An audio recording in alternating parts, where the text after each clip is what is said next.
Assalamualaikum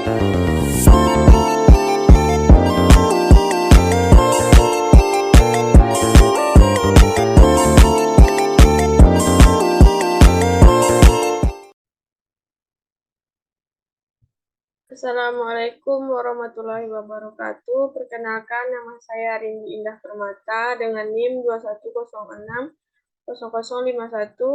dengan Prodi Ekonomi Pembangunan, Konsentrasi Ekonomi Pembangunan dan Perencanaan. Di sini saya akan menjelaskan tentang materi bab 9, yaitu pengantar fluktuasi ekonomi, dengan dosen pengampu Bapak Dr. Alfons Satrianto SEME. Yang pertama, saya akan menjelaskan tentang fakta tentang siklus bisnis.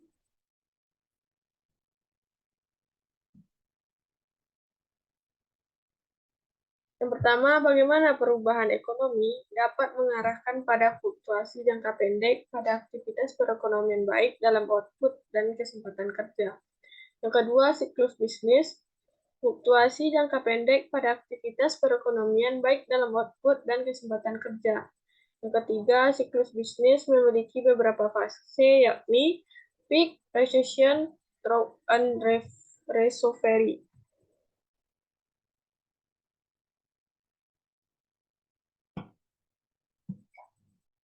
Fase booming atau puncak, di mana meningkatkan pendapatan, mengurangi pengangguran, dan jam kerja bertambah. Yang kedua, fase resesi, di mana terjadi merosotnya pendapatan dan melonjaknya pengangguran yang pemulihannya pada perekonomian paling buruk. Fase recovery terjadi pemulihan pada perekonomian dengan melakukan beberapa kebijakan.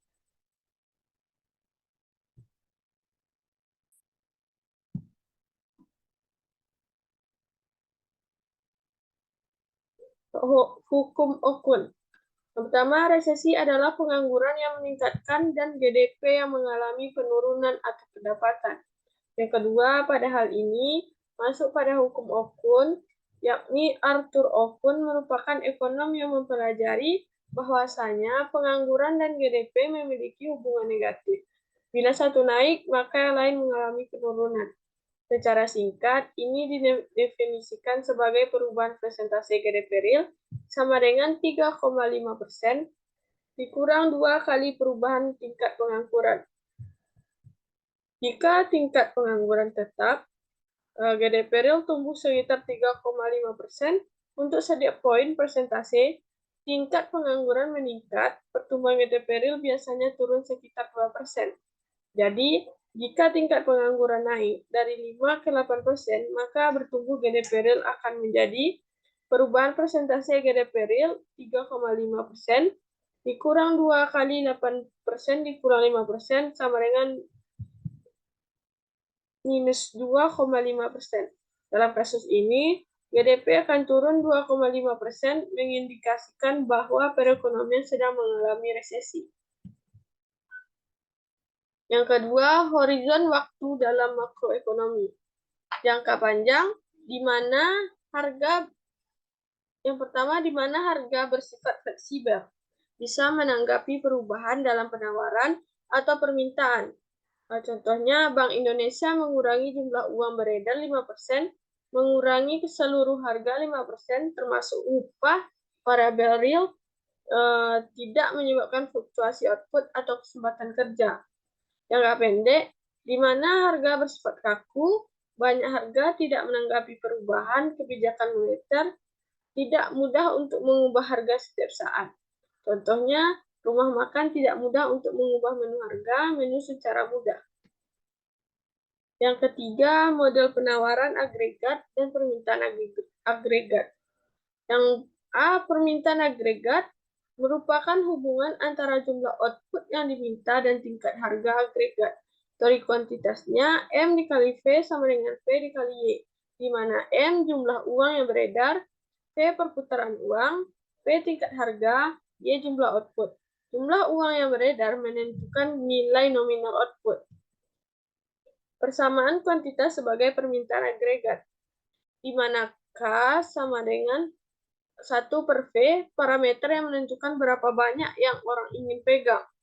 K sama dengan V di teori kuantitas sebelumnya, M/P sama dengan M/P dikali B sama dengan K per Y. Untuk setiap jumlah yang beredar, M dan perputaran V yang tetap persamaan kuantitasnya menghasilkan hubungan negatif antara tingkat harga P dan output Y. Permintaan agregat miring ke bawah.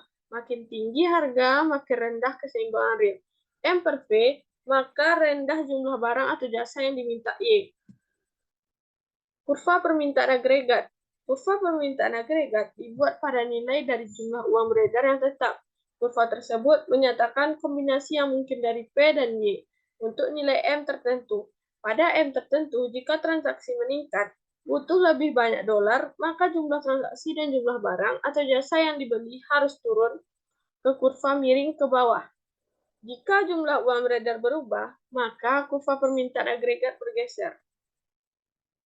Pergeseran kurva permintaan agregat ke kiri, penurunan jumlah uang beredar M mengurangi nilai output nominal PY. Untuk tingkat harga P tertentu, output Y jadi lebih rendah. Jadi penurunan jumlah uang beredar bergeser kurva AD ke dalam atau ke kiri dari AD ke AD pangkat 1. Pergeseran kurva permintaan agregat ke kanan. Peningkatan jumlah uang beredar atau M meningkatkan nilai output nominal PY. Untuk tiap tingkat harga P tertentu, output Y jadi lebih tinggi. Jadi peningkatan jumlah uang beredar bergeser kurva AD keluar atau ke kanan dari AD ke AD pangkat 1. B. Penawaran agregat. Penawaran agregat atau aggregate supply merupakan hubungan antara jumlah barang dan jasa yang ditawarkan dengan tingkat harga. Ada dua kurva penawaran agregat. Yang pertama, kurva penawaran agregat jangka panjang. Yang kedua, kurva penawaran agregat jangka pendek.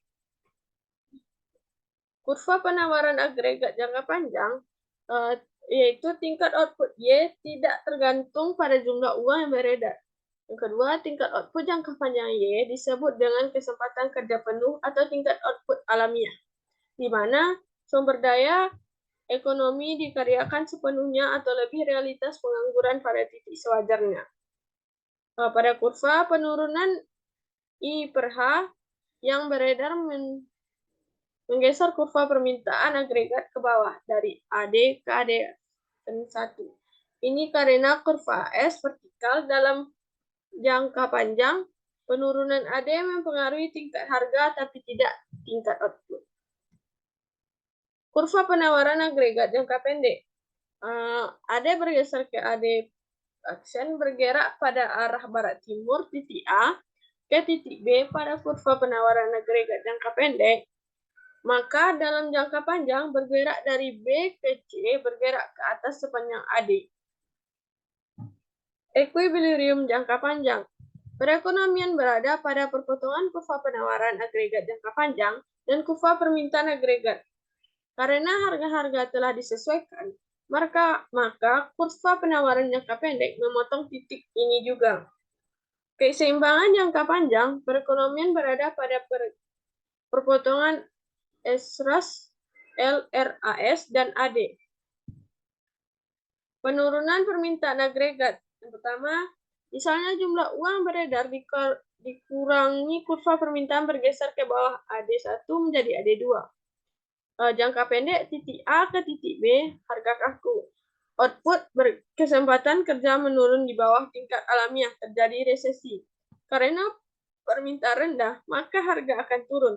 Akhirnya jangka panjang equilibrium di titik C, yaitu output dan kesempatan kerja kembali ke tingkat alamiah, tetapi harga lebih rendah dibanding titik A. 4. Kebijakan stabilisasi. Fluktuasi ekonomi adalah perubahan penawaran agregat atau perubahan permintaan agregat mengurangi kesejahteraan masyarakat. Yang kedua, kebijakan stabilisasi kebijakan mengurangi tekanan fluktuasi ekonomi jangka pendek. Guncangan permintaan agregat. Perekonomian mulai dalam equilibrium jangka panjang di titik A, kenaikan permintaan agregat akibat peningkatan perputaran uang menggerakkan perekonomian dari titik A ke titik B. di mana output di atas tingkat output berangsur-angsur kembali ke tingkat alaminya, dan perekonomian bergerak dari titik B ke titik C. Guncangan penawaran agregat. Guncangan penawaran yang memperburuk meningkatnya biaya dan harga. Jika AD dipertahankan konstan, perekonomian bergerak dari titik A ke titik B, mengarah pada stagflasi, kombinasi kenaikan harga dan penurunan tingkat output. Akhirnya, seiring harga turun, perekonomian kembali ke tingkat alami pada titik A. Sekian dari saya, terima kasih. Wassalamualaikum warahmatullahi wabarakatuh.